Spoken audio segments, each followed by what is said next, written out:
Fentanyl. It could be hiding anywhere, including in your house, including in your medicine cabinet, or maybe at a friend's house when you're hanging out, playing games, and get offered a pill. Don't take chances. If a drug didn't come from a pharmacy directly to you, you can find fentanyl using a simple strip you can pick up at your local pharmacy. Don't take it until you test it, because fentanyl can be hiding anywhere. Brought to you by the Georgia Department of Behavioral Health and Mental Disabilities. It's the Opperman Report. And now, here is investigator Ed Opperman. Okay, welcome to the Opperman Report. I'm your host, private investigator Ed Opperman. You can find me at Opperman Investigations and Digital Forensic Consulting if you just shoot me an email at Opperman Investigations. It's OPPERMAN report at gmail.com. If you like the show, be sure to check out our Patreon, Opperman Report Patreon. I got the whole Matt Gaetz ethics complaint. In fact, I got both of them. The one about Michael Cohen, too. They got threatened to witness before Congress. You know, everyone ignores that one because they want to hear about this party he had with these naked teen girls he was drugging. Some party. So all that stuff is up there. Gaetz? What was that, my friend? Gaetz? Yeah, Matt Gaetz. Yeah, I got the whole ethics report up there on the Patreon for free. Yeah, I started to look at it and then I got sidetracked. Anyway. I'm also going to be interviewing, in fact, I have to schedule him today, the fellow that got that whole story started, the one who was running for tax collector, Mr. Butte. And then Joel Greenberg went crazy and created all these fake Facebook accounts in order to accuse him of all kind of crazy crimes that got the whole... Joel Greenberg, he's a real piece of work. Oh, my God. Yeah, I got all those tapes of him when he was having that standoff with the cops. And he buried tannerite in his front lawn. I didn't even know about that.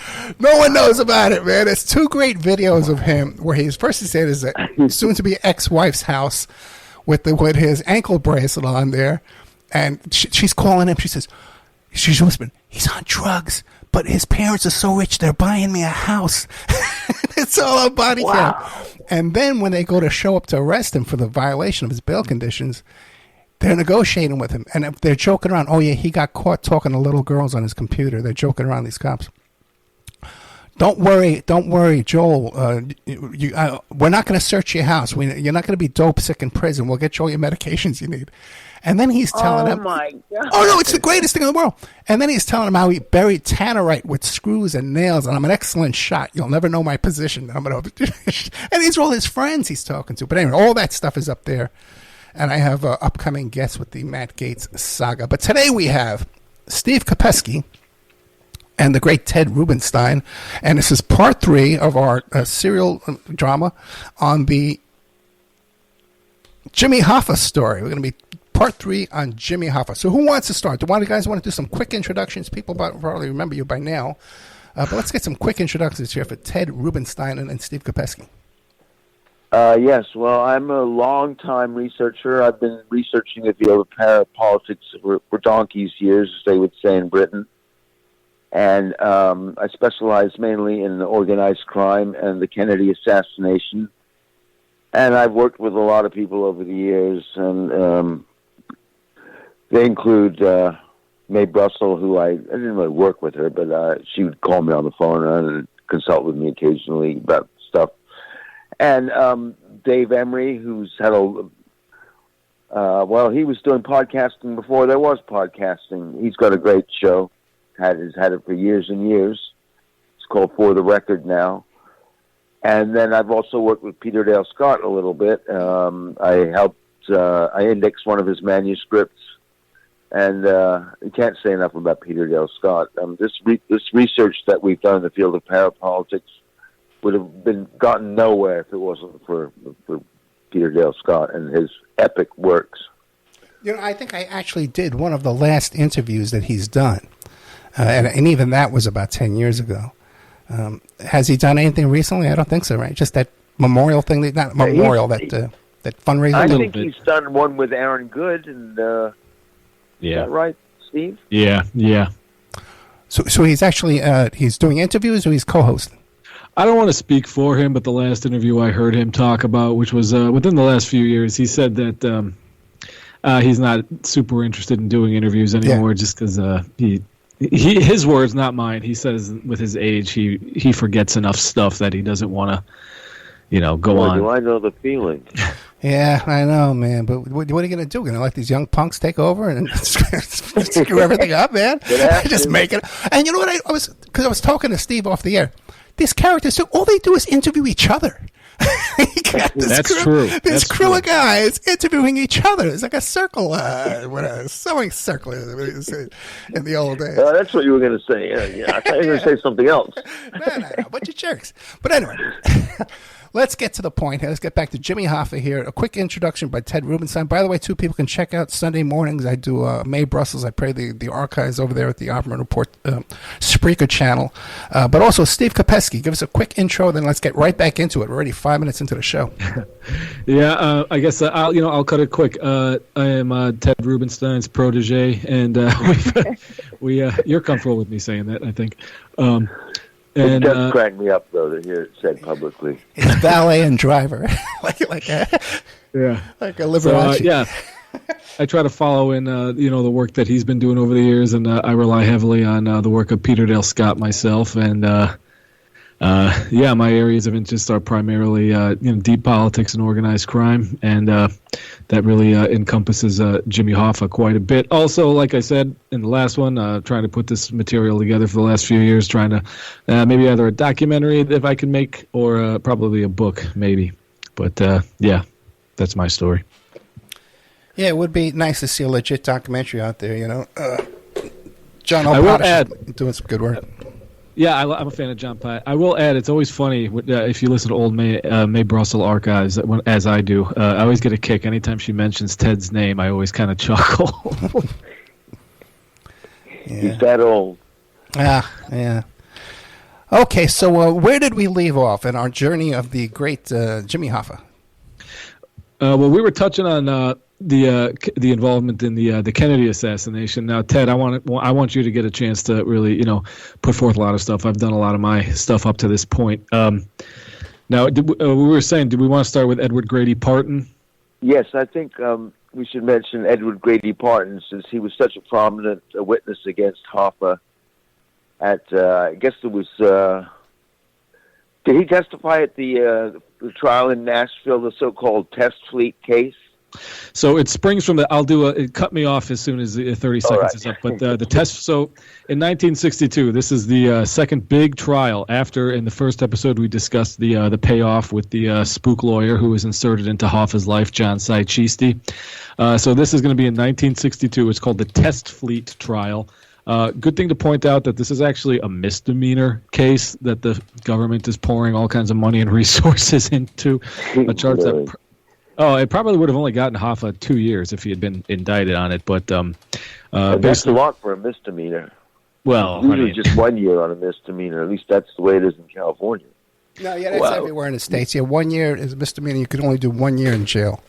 Okay, is the most you can do. 62. Well, he probably would have gotten it suspended or something anyway. But basically, it all revolves around a violation of the Taft-Hartley Act, a very famous anti-labor law. Basically, long story short, it was they were trying to bust Jimmy for a paper company that him and an associate named Owen Burt Brennan had set up called Test Fleet, which basically was what they were charging was a way to funnel payoff money from this company called Commercial Carriers. Basically, they were saying Commercial Carriers was paying kickbacks to Hoffa through this company called Test Fleet in exchange for labor peace. The interesting thing about it is that although that sounds very shady, technically legal. He had been doing it since the early 50s, and his lawyers had said it was all above board. The stuff, all the paperwork was in Hoffa's wife's name, and the wife of the guy he was doing it with, a guy named Owen Burt Brennan. So this is where basically the important thing to remember about the Test Fleet trial is that they're really not all that interested in it. Like we said, it was a misdemeanor charge. What the purpose of this trial was in 1962 in Nashville was to basically build the infrastructure of like a sting, which was to put forth evidence of jury tampering. So they were going to say there's jury tampering in the Test Fleet trial, and now we're taking it to another trial in Chattanooga. And they would actually admit at the end of the test fleet trial, because it actually ends up in a hung jury. It ends in a acquittal. They basically say no, it's a mistrial. I'm sorry, a mistrial. The prosecution at the end of the test fleet case basically comes forward and says that they had a spy in Hoffa's camp, plus 3 allegations of jury tampering. Odd, because 2 of the allegations were committed when the jury wasn't even selected yet. But like I said, remember that it was basically its function was to act as a sting, meant to make sure that Hoffa had the appearance of committing jury tampering. I thought we were all of that sprang from my question about whether Edward Grady Parton testified at that trial. So this was they, like I said, they yeah, I know, I'm sorry, there's a lot of info. Yeah, some of it can be trimmed, I think.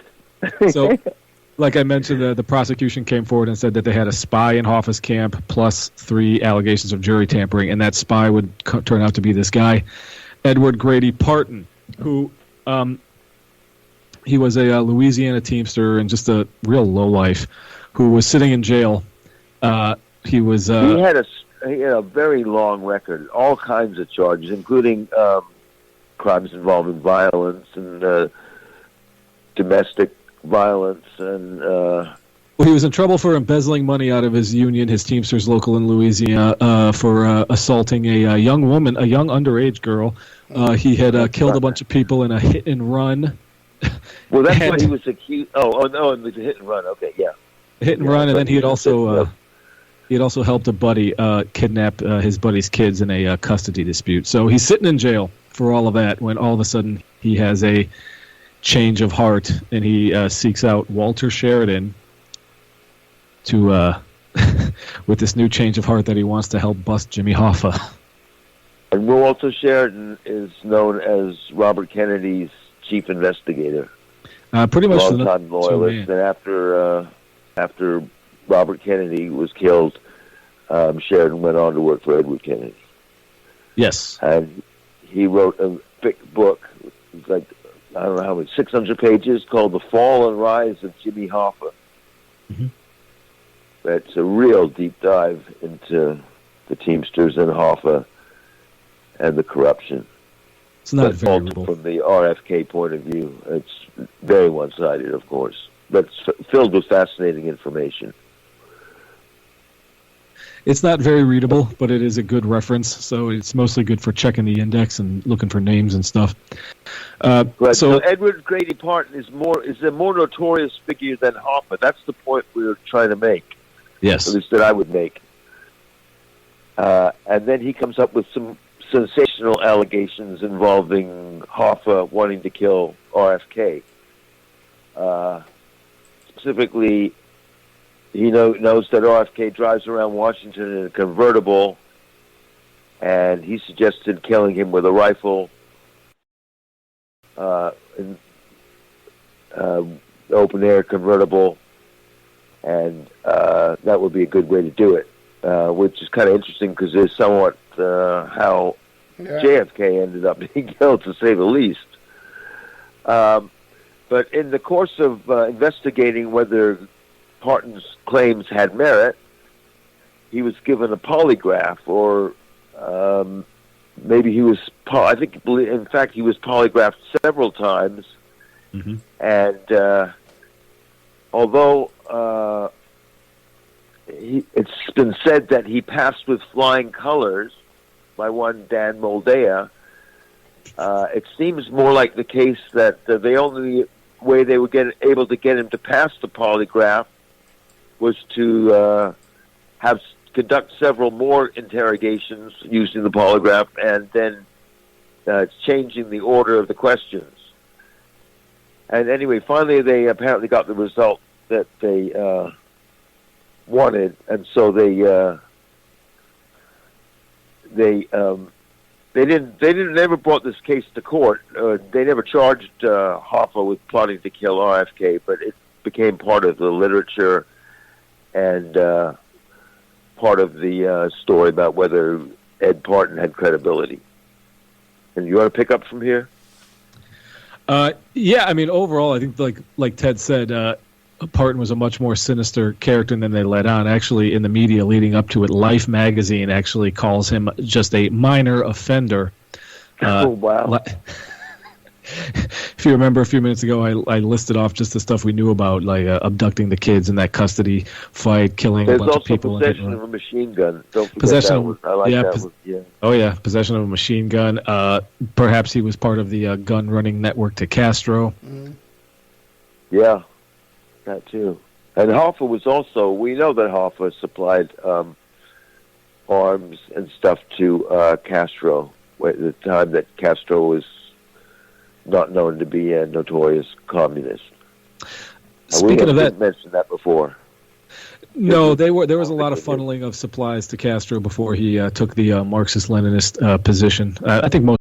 Fentanyl. It could be hiding anywhere, including in your house, including in your medicine cabinet, or maybe at a friend's house when you're hanging out, playing games, and get offered a pill. Don't take chances. If a drug didn't come from a pharmacy directly to you, you can find fentanyl using a simple strip you can pick up at your local pharmacy. Don't take it until you test it, because fentanyl can be hiding anywhere. Brought to you by the Georgia Department of Behavioral Health and Mental Disabilities. People should know that. Yeah, the U.S. government was also aiding him in various ways.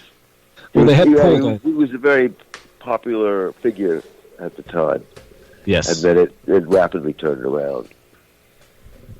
The Acros Dynamics, which is a company set up from people surrounding Hoffa, including, I want to say, Jack LaRue. Now, Ted, have we deduced that is officially Jack Ruby? No, it is not Jack Ruby. It is LaRue, really? Guy, yes. There is a guy that we finally determined there was a Jack LaRue involved in whatever they were discussing, that where his name came up. And the rumor or the allegation that perhaps it was Jack Ruby was debunked, at least to my satisfaction. And it's just amazing that there were so many characters just running around, running guns. Was the one that told me that. I should have mentioned that I've worked also with Jonathan Marshall a lot, and he's written some excellent books along with Peter Dale Scott, and he wrote a little-noticed book called Dark Quadrants, which is all about alliances between big business and American presidents and the organized crime and the scandals that have involved over the years. And that book was pointedly ignored by every media source.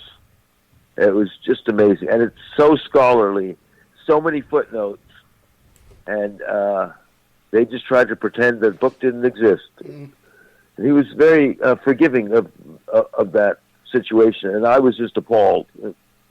Anyway, I don't want to get sidetracked on that, but let's go back to Parton. So, go ahead. What did you want to say? No, I was just going to say,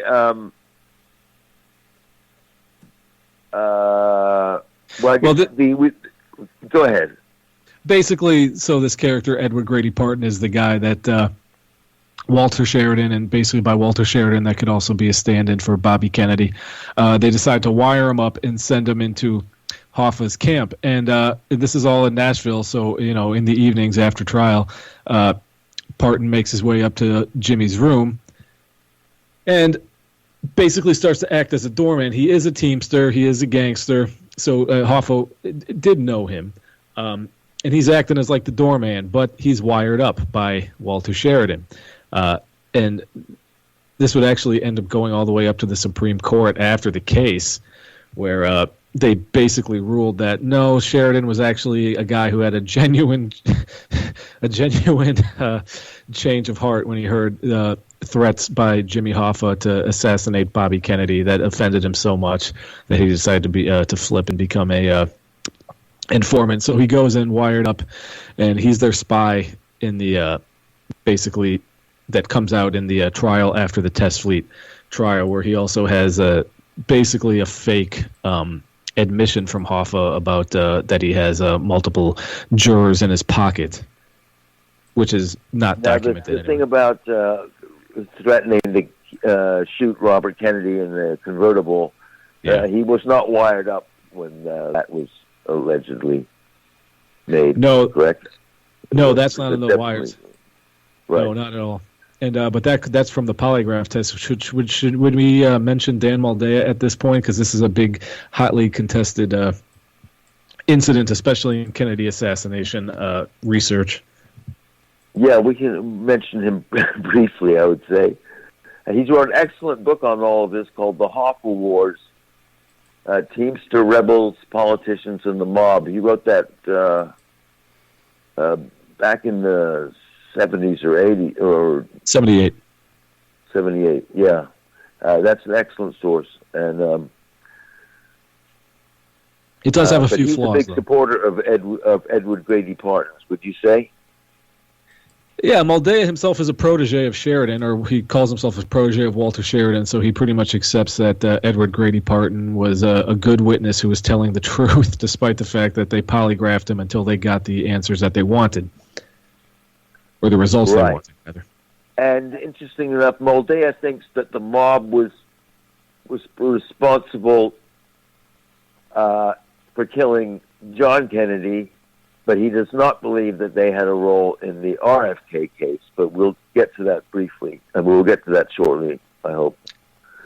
I'll add that Moldea, he would go ahead and work with Michael Ewing, who is on the House Select Committee on Assassinations.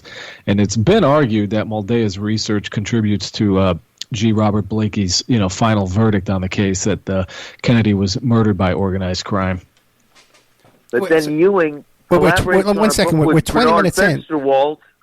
You guys are saying there was a plot. He's one of the ones. Anyway, there's all these ironies involved with these characters. So they're showing up on both sides. Yes. With Fensterwald and Ewing. Wait, so real quick, you guys are saying there was a plot to kill RFK too? It's hinted at, yes. That's what Hoffa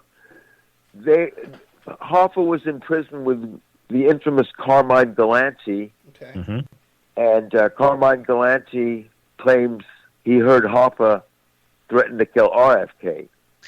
An informant says, and this isn't an FBI file that we cannot find. We have the number, but we cannot find the actual file from the FBI, the Los Angeles field office. That an informant is discussed overhearing Jimmy Hoffa talking with Carmine Galante that if RFK wins the California primary and gets the Democratic nomination to run in 1968, the contract goes into effect. And in fact, so that's what happened. RFK won the California primary and was killed officially by Sirhan just minutes later in the pantry. But some people think that the real assassin was one security guard named Thane Eugene Caesar, and guess who his biggest defender was until his death? Well, it's Dan Moldea, who we just mentioned. And I'll just say this in passing, that Dan Moldea apparently has no interest in talking to either Steve or me, because I've been blocked by him, and apparently he doesn't. I guess he thinks Steve is too minor a researcher to respond to, or else he doesn't like what he's heard about him. I don't know what it is. It's your case. I'd like to think my reputation has reached Moldea, if only. There's a lot of drama in these circles. There is. Yeah. Okay, so let's talk about Hoffa's putative role in the John Kennedy assassination, as it's alleged by his lawyer, Frank Regano, who wrote a book called Mob Lawyer. And Regano represented Marcello, Trafficante, and Hoffa. And he alleges in his book, which he was very interested in selling. Oh, let me say that he's been convicted. He went to prison for perjury. So his reputation isn't too good. And anyway, he claims that Hoffa he wanted his lawyer to tell Hoffa that, to tell Marcello and Trafficante that he thinks that they should kill JFK. And when he tells them what they had said to him, they exchanged looks that suggested that this was something they already were planning. In other words, they weren't outraged or anything. They didn't say, "Well, how could he say that? And why would he?" They gave knowing looks to each other. And then after the assassination, Hoffa, well, we know that he demanded that the flags not be put at half-staff. He told his employees they had to stay at work. And he was never... the House Assassination Committee looked at his role in possibly contracting to kill JFK along with Marcello and Trafficante, and they ruled that they didn't believe that it was factual and that Rugano was just trying to sell his book and was of poor credibility. Anything you want to add to that? Well, I think I said it in the last one. I'm pretty sure, up until recently anyway, that was Blakey's, that it was Trafficante, Marcello, and Hoffa who had the means, motive, and opportunity. Later in his life, particularly after the controversy over the Dick Belt recordings, I think he might have had a change of heart about some other things. But am I wrong in saying that he cast doubt on Rugano's credibility? You're saying that, in fact, he was inclined to believe it. You know what, Rugano? I'm not 100% sure what Blakey's, because what was that in the early '90s? Because I know his book came out in '94. After the Oliver Stone movie comes out, I will say a lot of influx of a lot of Mob Did It books will come out after the Stone Double Cross by Sam Giancana's relatives. That's a big one that comes out around this era. And would you think that's sort of a way of covering for the mob by, or covering for the CIA by blaming the mob instead? Perhaps. The mob, I have to say, for the CIA and the government, the defense industry, and so on, that Garrison seemed to be alluding to a lot. Well, speaking of Garrison, Rugano, I mean, he has unflattering things to say about the Jim Garrison investigation, which is very interesting also. I should point out... There's all this intertwining between the discussions of various mob figures to get Hoffa out of prison with the Garrison investigation involving some of the same characters, including Edward Grady Parton, who there was one rumor that he was seen driving around with Jack Ruby, which was a laughable assertion. And I don't know who had made that one up. Well, what about the more recent Roger Stone allegations of Lyndon Johnson and his whole efforts? And meanwhile, he's friends with all these people. I think you just answered your question. Yeah. I don't think Stone is particularly credible. I mean, the LBJ rumors, that goes back to the Torbett document. I mean, that's not unique to Roger Stone. You know who writes for him? Ghost writes for him is St. John Hunt. Oh, I did not know that. I know a lot of people don't know that, yeah. I thought it was Morrow. No, not anymore. No, they had a huge falling out. You never heard that show? Maybe I did. You have so many shows. I don't know. Oh my God, the last show with Robert Morrow where he rips into Roger Stone it's riveting. Okay, I'll send it to you. Yes, please. Thank you. And my last show with St. John Hunt, he talks about working for Roger Stone. He won't accept my friend request. You talked about LBJ though, Ed. Sorry, I'll have to listen to that show also. You mentioned LBJ, but there's more to discuss with reference to Hoffa about Richard Nixon. Okay. Yes. Because after Watergate, the first place that Nixon surfaced publicly was the La Costa Country Club down there in Carlsbad, California, and that was founded with Teamster money by Mo Dalitz and some of his pals, which included Erwin Molaski and Merv Adelson. who, as I mentioned last week, or I don't know how well I presented it, but anyway, they were two of the co-founders of Lorimar Studios down in Hollywood, Mulaski and Adelson. And that's where Nixon surfaced to play golf along with the illustrious Alan Dorfman, son of the Paul Red Dorfman, who we mentioned also in last episode, and Frank Fitzsimmons. And Tony Provenzano. And Tony Provenzano. Yeah, it was quite a foursome that... and the only newspaper that covered it was the L.A. Times, and they covered it very well, though. Yeah, Nixon and Hoffa's relationship goes back. I know I keep trying to, and I do maintain my positive image of Hoffa, and I have a lot of documentation for that. But a lot of his alliances with Nixon mostly was the fact that he was anti-Kennedy, which perhaps was for personal reasons, considering they were constantly trying to put him in jail. I would like to point out that the times that Hoffa endorsed Nixon, he also followed it up with vote Democrat down ballot, though. Who did? Jimmy. Oh, he did? I did. Oh, okay.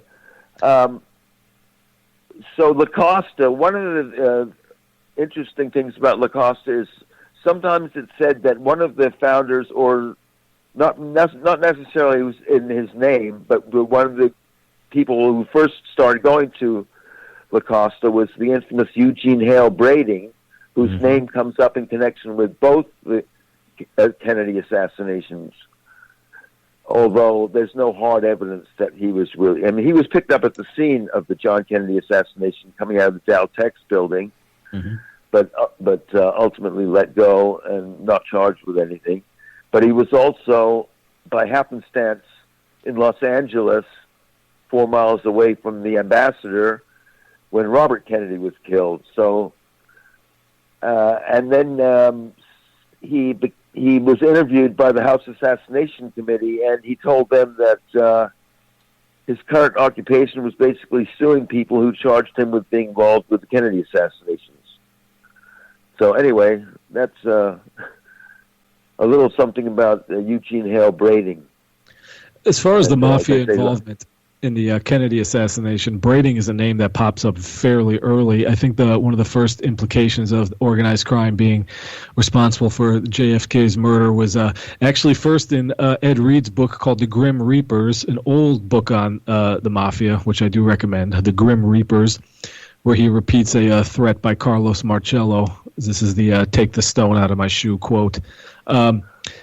The Brading story comes out in '73 in a book called The Legacy of Doubt by Peter Noyes, who was he a CBS producer, Ted? He might have been a KCBS producer. Anyway, he was a local LA newsman, and he came onto the story of, from an organized crime source of his, he came onto this story of Eugene Hale Brading and his use of an alias to get out of being investigated. Fentanyl. It could be hiding anywhere, including in your house, including in your medicine cabinet, or maybe at a friend's house when you're hanging out, playing games, and get offered a pill. Don't take chances. If a drug didn't come from a pharmacy directly to you, you can find fentanyl using a simple strip you can pick up at your local pharmacy. Don't take it until you test it, because fentanyl can be hiding anywhere. Brought to you by the Georgia Department of Behavioral Health and Mental Disabilities. Investigated much in Dallas. And I forgot what else I was going to say about him. Do we want to touch on the Marilyn Monroe information? Yeah, I guess so. Yeah, go ahead. So Hoffa has a longtime collaborator, or a guy that Hoffa hires quite a bit, named Bernie Spindell. Ed, have you ever heard of this dude? He's a pretty famous private investigator and a wire surveillance guy. No, I don't think so. And where was he from? New York. Upstate New York. Spindell? No, I never heard of him. Yeah. But I did know the people, you talked about Galante before, Carmine Galante. I knew the people that owned that restaurant where he got killed. Joe and Mary's? Yeah, Joe and Mary's, yeah. Italian-American restaurant, yeah.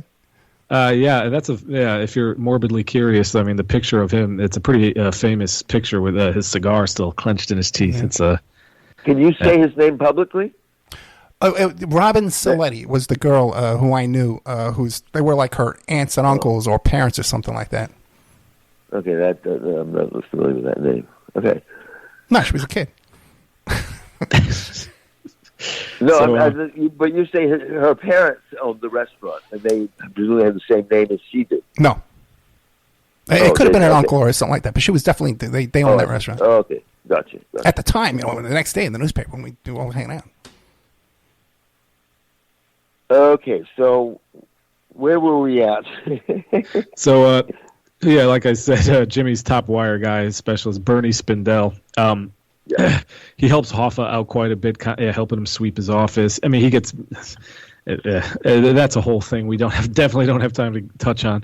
But now, according to Bernie Spindell's widow, Marilyn Monroe was the one who approached Spindell to bug her place involving the supposed trysts with the Kennedy brothers because she wanted it as some kind of insurance policy for herself. Well, that's sort of self-serving when it comes to her husband, though, don't you think? Well, she makes this point. She said Spindell, he was a pretty well-known guy. He was constantly cited in the media in regards to, wiretapping and bugging, as he was like such a innovator in the field. She said that there was no way that he would have had the audacity to bug the acting attorney general of the United States. I don't know. Would you do that, Ed? You know what? I would not, but I know people who definitely would. And I've had them on the show. Okay. That's a fair point. But I hear so many stories these guys tell me. I'm in shock with the stuff they do.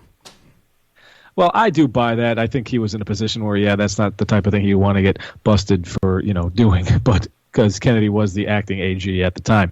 But according to his widow, the tapes were seized on a raid on their house a little later, from the district attorney.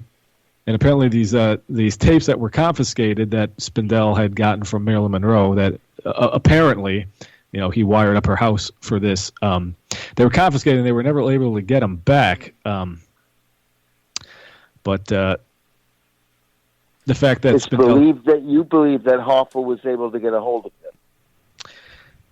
Well, this is also another hotly contested thing because the fact that Spindell claimed to even have them would only point to his client, Jimmy Hoffa. As we know, he was constantly trying to troll the Kennedys as much as he could. Was Spindell a colleague of Fred Otash of Los Angeles? I don't know about I don't know if they were colleagues, but I mean they were contemporaries for sure. People might want to go back. Otash is the one who supposedly listened to the. Go back and listen to the shows I did with Mike Rothmiller, who was LAPD intelligence. And he claims to have heard those tapes and has some intimate knowledge of all that stuff. And a lot of the other stuff he's told me is real. So, good book, L.A. Secret Police. Yeah. Excellent book. Here, let me say. Well, I'll say this really quick, just as far as the Kennedys, Marilyn Monroe, Jimmy Hoffa thing. Frank Capell is a name I don't know if too many people are familiar with. Capell. He's like a far right John Birch Society type. He had a newsletter called what was it called? Herald of Freedom. And in 1964, there really weren't any theories about Marilyn's death up until this point when he comes out with a 70-page booklet called The Strange Death of Marilyn Monroe, where he claimed that her death was basically all part of a communist conspiracy orchestrated by Bobby Kennedy. And Capell was also a member of the secret society and a friend of J. Edgar Hoover's. So he had friends in law enforcement and the far right and the secret societies. Speaking about both of those things. Well, apparently the only person that contributed to his research on this 70-page pamphlet was the journalist Walter Winchell, who was friends with J. Edgar Hoover and Meyer Lansky and Frank Costello. And the other person who contributed to this pamphlet was the first officer on the scene, Jack Clemens, who at that point was in his own weird far-right organization called FIPO, whose goal was to inform the membership and the general public about the subversive activities that threaten the American way of life. I mean, that's all coded language. So, These are like proto QAnon guys, basically, is what I'm trying to say. Norman Mailer all these things kind of snowball from this 70-page anti-communist tract written by Frank Capel and Jack Clemens into Norman Mailer, who also will come out later on 60 Minutes and say, that stuff wasn't really real. Now, it gets, Hoffa's name gets drugged into it by a guy named Anthony Scaduto, who is mostly known for his biography on Bob Dylan up to that point, his book, Who Killed Marilyn Monroe. And his source for that was a guy who wrote a book where he claimed to have married Marilyn, but nobody knew about it. They had like a secret marriage in Mexico. Robert Slatzer, a poor credibility. In Hoffa's Playboy interview, they ask him about it, and he even says, "No, I'm considering suing them. That's the stupidest thing I've ever heard, that he was mixed up with all this." But so this snowballing over the years of the it starts from saying that she was murdered in some kind of like a sexually charged communist conspiracy. Hoffa's name gets kind of tagged in. Dylan playing in the background. Hey, Anthony, how does it feel? Good one. So there's that. I mean, that to me, that just kind of paints the picture of, I approach a lot of the Maryland stuff with some hesitation. Yeah, it's a very popular topic. You sell a lot of books. You talk about Maryland. Yeah, exactly. and some people claim that neither Kennedy slept with Marilyn Monroe, and that the whole thing is rumors. Oh, I don't know about that. I talked to I don't know about that either. I talked to Buddy Greco, who was there at Cal Nav when she was raped. Yeah. Well, at least you didn't say Gianni Russo. Gianni Russo? No. I had him on the show, too. Well, you got to hear him off the air, man. That guy's a lot of fun. I sent a question into his podcast. He never responded back. Yeah, he's like 90 years old. He's cutting these deals on the phone. I'm playing the commercials. He's buying olive oil companies. The guy's in business over there, man. Oh, yeah. We should mention that it's debated whether Jimmy Hoffa actually ever got his hands on these supposed tapes, because I'm inclined to believe that if he did, he would have made them public. I do believe that. Or still be alive. Other people say that he wouldn't have, because he was a good family man, and he didn't believe that was the way to go after his opponents by he was savvy enough. Blackmail, that kind of stuff. Who knows? One of his lifelong friends and allies in the Teamsters, like a day one guy starting back in Detroit, was a guy named Harold Gibbons. And he said, no, I don't believe it, because he would have used it if he could. Uh-huh. Well, we got about 20 minutes left. Do you want to get into the plot to kill? Yeah, we might as well. So I'm sorry, there's so much. Actually, my first public outing on this about a year and a half ago, it took us 4.5 episodes, over 4 hours of content, and that was just the basic overview. So there's yeah, but that's without Ted helping. Well, yeah. So we'll get into the nuts. I'm gonna have to go back and listen to some of those. Yeah. Oh yeah. Because I think I've only caught one so far, and well, anyway, I probably picked up a lot of the information just by listening to you over the last few weeks on these, or the last few hours, and we've been doing these podcasts together. Well, I learned all my research skills from you, so that's a compliment to you. But I'm wondering who's mentoring whom these days, and who's the protege. Well, okay. So if we want to get in, because we only got 20 minutes, so we want to get into the nuts and bolts of his disappearance. I know that's what 18 minutes. I know that's what most people are interested in. So according to the Hoffa memo, which is basically like the Warren Commission of the Hoffa murder, Hoffa disappearance, Hoffa drives to the Macus Red Fox restaurant in suburban Detroit, where he's supposed to be meeting Tony Giacalone, Tony Jack, who's a heavy in the Detroit Mafia, Tony Provenzano, New Jersey mobster. We referenced him in our first episode. And a third name, which is very interesting, because that gets highly controversial. Anyway, he arrives at the Macus Red Fox restaurant, and he waits, and no one shows up. And there's plenty of witnesses that see him there, because this is in his home base. This is in Detroit. Everybody knows him there. half the truckers driving, past the restaurant probably know, because he's the guy that gets them all their stuff.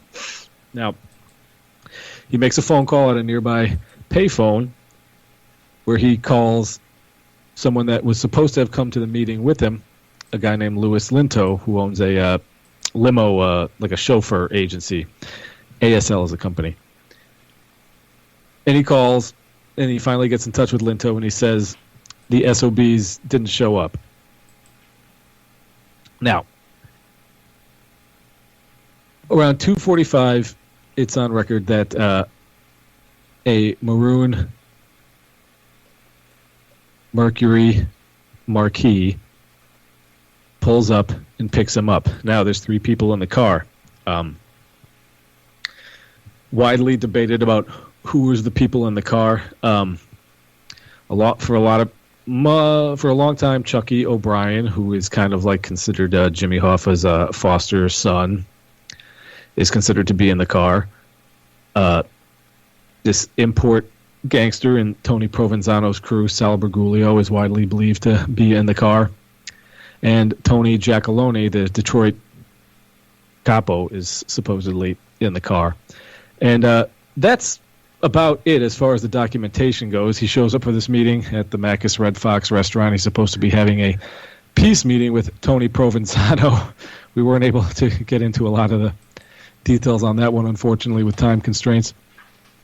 And that's pretty much it. He disappears, and no one finds him. Now, really early on, the Hoffa family, they kind of make a bad move where they offer a large cash reward for people to come forward with any information. Now, because of that, there's a lot of cranks and insane people calling, and then a lot of them are even like threatening, like where they're saying stuff like, "Oh, we got Jimmy, pay us $1 million, or we're going to kill him." So luckily luckily or not so luckily, that finally lets the FBI come in, because now it's federal, because extortion and kidnapping and all that. Now the FBI is at a 4-day disadvantage. Is it a myth that the first 48 hours are crucial, Ed, or is that for real? No, I think that's real. I think that's real. Yeah. Okay, I assumed. I just want to double check. So the FBI already has like a 4-day disadvantage. Now, where do we want to go from here? Because just like everything, it's so. Do we want to deduce what? Do we just want to say what happened, or what we accept to be what happened, not the fake version from The Irishman? Yeah, I know. I had the guy on about The Irishman too, and he said that was all crap. Yes, and they said that when they met with Scorsese knew it was crap. Yeah, it was basically a money grab by Brandt and Sheeran. Maybe Brandt believed it, but Sheeran must have known he was lying. Dan Moldea met with Robert De Niro, and he told him that the story was fake. Yeah, they said they just needed a vehicle. Yeah. Yeah. Well, either way, what we've deduced by today for 2024, or almost 2025, is that Hoffa's picked up by Sal Bergoglio. We talked about him in the first episode. He was involved in a murder of a Teamsters official up there in Tony Provenzano's local, where they abducted him. They lured him to a meeting, cracked him over the head with a blackjack, and fed his body through a tree shredder. Now, the 2 diverting theories on this, and they're both fairly credible, so we'll see, and we'll flesh out why in a second. Hoffa's cracked over the head with the butt of a pistol by Sal Bergoglio, and he all but admits this to the author Stephen Brill in the book The Teamsters. Bergoglio kind of admits this without saying. Hoffa's cracked over the head with a pistol, taken to a location where he's garroted, strangled to death. And the first version of the story comes from a guy named Ralph Picardo, who is a prison informant. And although his credibility is very flawed, weirdly, authorities would actually say that he probably is telling the truth. He says that Hoffa's body is put into an oil drum and put on a Gateway transportation truck en route to New Jersey. Now, the second one... Tony Pro wanted a trophy. He wanted Hoffa buried back there instead of what the mob would usually do is, incinerate. It would destroy the body right there close to the scene of the murder. Yes. It's a controversial theory. It's controversial because people think, why would they risk putting the body on a truck going from Michigan to New Jersey, which I do get that. I'll get to why there is credence to that in a second. But the theory that I'm a little more inclined to believe just at this moment is that after they strangled Hoffa to death, they take him to a Central Sanitation Services, one of which is owned by, and tell me if you remember this name, Rafael Caserano. Do you remember me mentioning that name? It does sound familiar. He's one of the heroin connection, the heroin pipeline figures. Yes. So Central Sanitation is owned by these two guys, Pete Vitale and Rafael Caserano, and they say that they put him through an industrial... Fentanyl. It could be hiding anywhere, including in your house, including in your medicine cabinet, or maybe at a friend's house when you're hanging out, playing games, and get offered a pill. Don't take chances. If a drug didn't come from a pharmacy directly to you, you can find fentanyl using a simple strip you can pick up at your local pharmacy. Don't take it until you test it, because fentanyl can be hiding anywhere. Brought to you by the Georgia Department of Behavioral Health and Mental Disabilities. Shredder. And the body is not ever seen. So now the reason that the last big dig that they did just a couple of years ago up in Jersey City under the Pulaski Skyway is Dan Moldea worked on that, and Moldea usually is very pro FBI. He's very pro law enforcement, but they had the GPR and everything. They were going through it. They were looking for Hoffa's body in this was the Moscato Brothers dump, which was a known dumping place for victims of Tony Pro. The FBI basically stopped, and they didn't really look much further, and Moldea is convinced. Yeah, Hoffa and Tony Pro had a huge dust-up when they were in prison together at Lewisburg. We didn't mention that before. Which interestingly enough, the guy who informed about the confrontation between Tony Pro and Jimmy Hoffa was a weird person named Ed Edwards. Ed, do you remember that? Yeah. I had that cop on the show that when he got fired because of his obsession with that story. No, but that doesn't surprise me. The cop who you took the story about Wayne Edwards. Remember, I told you he claims to have been like a serial killer, like in every serial killer case. Yeah, but did you tell me that he was on the Offerman show? Yeah. No, not him. The guy who wrote the guy who has the obsession with that story. He was a cop. Oh. Yeah. Oh, okay. That's what you said. And when he became obsessed with the story, they fired him. And he never told anybody that. He told me first. What was his full name? Oh. The cop? Cameron? Could be, yeah. I don't remember. I can get him back if I want to. Yeah, because we never even got a chance to talk about OJ or anything. Well, that part of Ed Edwards' story is actually true. He was in Lewisburg with Jimmy Hoffa, and they were friendly together. Okay. And Hoffa did set him up with a job, because Hoffa did that a lot in prison. He was able to help get guys jobs for their parole when they got released. So that part of Edwards' story is true, and Edwards is the source that Tony Pro and Jimmy Hoffa got into a physical confrontation in prison, which is like the start. Is that right? I thought that was more widely believed than just one source. I thought that was more corroborated than just that. He's the one that's cited in all the documents and literature I've seen. What didn't they have a dispute over pension funds? Yes. Yeah. So okay. Well, anyway, we don't want to get sidetracked. We don't have that much time left. So anyway, pick up where you left off. No, I've only got about 9 minutes. Okay. Well, yeah. So these are the two realistic common consensuses on what happened to Hoffa as he showed up. We're inclined to believe that Sal Bergoglio was probably one of the killers. He himself was gunned down in Little Italy, actually, in 1978 on Benito's restaurant. Does that sound familiar, Ed? No. No, okay. Maybe it was it was near Umberto's Clam House. Anyway, the word was apparently that Bergoglio might have been cutting a deal towards the end, because as far as Tony Pro and all the other guys go, they were all facing indictment for the Anthony Castellito murder that we talked about at the end of our first episode. So there was a lot of leverage on these guys to confess that they whacked Hoffa, but none of them cracked. So it's plausible to believe that Bergoglio did finally crack, and this is why he was executed himself. Okay. I think we basically said all we need to say about the murder and where it stands now. Well, I mean, of course, just like everything in this case that we didn't have the time enough to get to. I mean, Chucky O'Brien, his de facto foster son, his story changes a million times. I mean, we could even talk about Frank Sheeran's story changing over the years. I mean, he even admitted on a bug, a guy named Charlie Allen, who he is having dinner with in New York. He even said to the guy, and he was on a bug. It wasn't like he was being led into it. He said, "I had nothing to do with Hoffa's murder. I wasn't even in Detroit that day." I think he showed up in Detroit the next day, the day after Hoffa's murder. So it wasn't towards the end. Who are you talking about there, Sean? Oh, Sheeran. Oh, Sheeran. Oh, okay. It's such a shame too, because this is historic stuff, man. It's not like Yeah, he also claims to have sent some rifles from the East Coast to Dallas that were involved in the assassination in some way, which doesn't seem too credible. And that's David Ferry picked them up or something. Anyway. Oh, of course. Another version of his story also was that the Nixon administration hired Vietnamese hitmen to murder Hoffa.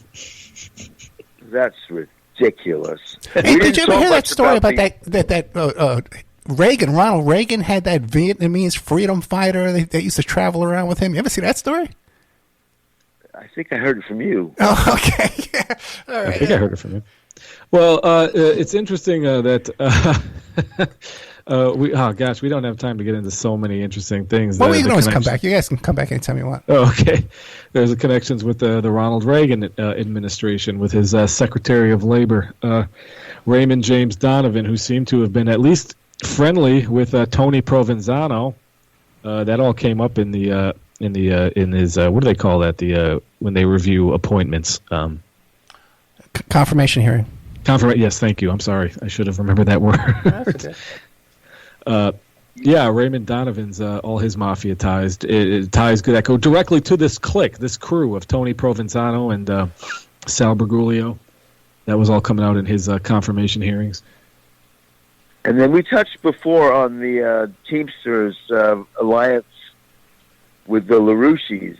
That was going on at the same period that Ronald Reagan was president. And there's an excellent book that goes into some of that by Dennis King called Lyndon LaRouche and the New American Fascism. Yeah, Dennis King used to be on WBAI all the time. I contacted him recently. I would love to get this guy on the show. The LaRouche guys, I don't know if you'll know the whole story about them with the New Alliance Party and Lenora Fulani, and later on she was a vice president. Yeah, I know about that. Yeah, all that. Yeah. They used to come and beat up guys. They used to come down and attack guys at our meetings. Operation Mop Up, I think. Yeah, meetings I would go to. They would come crash the meetings. Well, they picked up the plight. The LaRouche, they all picked up the plight of a lot of of Frank Sheeran and a lot of guys that were getting busted in the Bry Lab scandals. Oh yeah, they were big defenders of this guy we mentioned before. This really sinister Teamster organizer named Roland McMaster. Yes. Who was a hireling basically of Santo Trafficante, and then Dave Yaris worked in that same union. And Dave Yaris was a boyhood friend of Jack Ruby's. And another boyhood friend of Jack Ruby's was one Irwin Weiner. And Irwin Weiner was accompanying Alan Dorfman in 1983 when Dorfman got whacked in Chicago because they feared he was going to turn state's evidence in a racketeering case. And we mentioned Paul Red Dorfman in last episode of this, and this is his son, Alan Dorfman, who's basically known as the guy to go to if you were looking for a loan from the Teamsters State Pension Fund. Yeah, he was basically in charge. Yeah. Alan Dorfman's murder is portrayed in the movie Casino at the end, where he's gunned down outside of a restaurant by the actor, another Opperman Report guest, Frank Cullotta. Frank Cullotta, yeah. There's no That's actor. One of my favorite movies of all time. That Casino is such a great film. Yeah. Can't say enough about it. Yeah, but the LaRouche, they're picking up the plight of a lot of these guys in this clique, Frank Sheeran and Sal Bergoglio. And if you look at a lot of LaRouche literature, he blames the royal family for a lot of things. That's code for Jewish people, not my words. That's theirs. And they pretty much What they published Dope Incorporated, which is ostensibly blames all the drug trafficking on the Brits, which some people took as code word for the Jews. But I mean, if you read a lot of their stuff, it's pretty blatant. Well, they had so many Jews that were part of the organization, so you can take it several ways if you ask me. There was a bomb planted out in front of 9 Bleecker Street that they blamed on LaRouche. Really? Yes. 9 Bleecker Street instead was right next. Is it across the street or next door to number 10? No. 9 Bleecker Street was Yippie headquarters. Bleecker 10 Bleecker Street was the Tom Forstad Multimedia Center. It was like a nightclub. Oh. And then right above 10 Bleecker Street was A.J. Wertman, where he lived up there. Yeah, and okay, that sort of makes sense. Yeah, 9 Bleecker Street. Okay.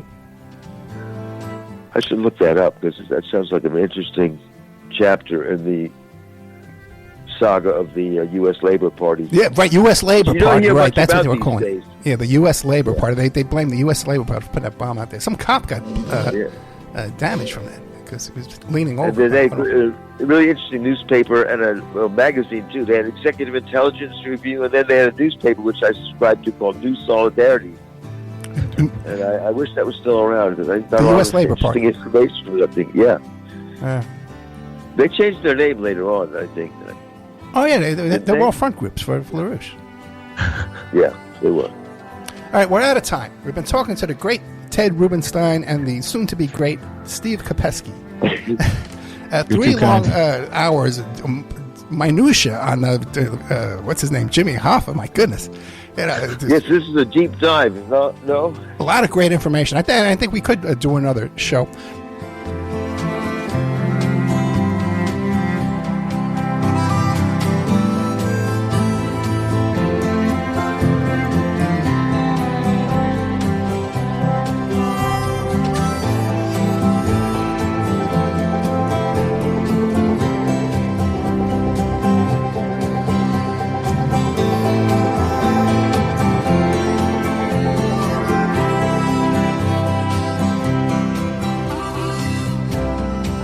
Fentanyl. It could be hiding anywhere, including in your house, including in your medicine cabinet, or maybe at a friend's house when you're hanging out, playing games, and get offered a pill.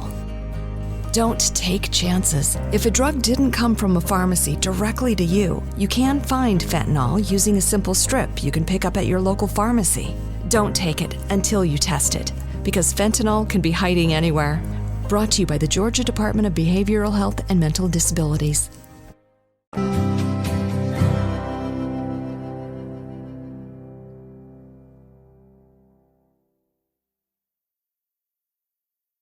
Fentanyl. It could be hiding anywhere, including in your house, including in your medicine cabinet, or maybe at a friend's house when you're hanging out, playing games, and get offered a pill. Don't take chances. If a drug didn't come from a pharmacy directly to you, you can find fentanyl using a simple strip you can pick up at your local pharmacy. Don't take it until you test it, because fentanyl can be hiding anywhere. Brought to you by the Georgia Department of Behavioral Health and Mental Disabilities. Fentanyl. It could be hiding anywhere, including in your house, including in your medicine cabinet, or maybe at a friend's house when you're hanging out, playing games, and get offered a pill. Don't take chances. If a drug didn't come from a pharmacy directly to you, you can find fentanyl using a simple strip you can pick up at your local pharmacy. Don't take it until you test it, because fentanyl can be hiding anywhere. Brought to you by the Georgia Department of Behavioral Health and Mental Disabilities.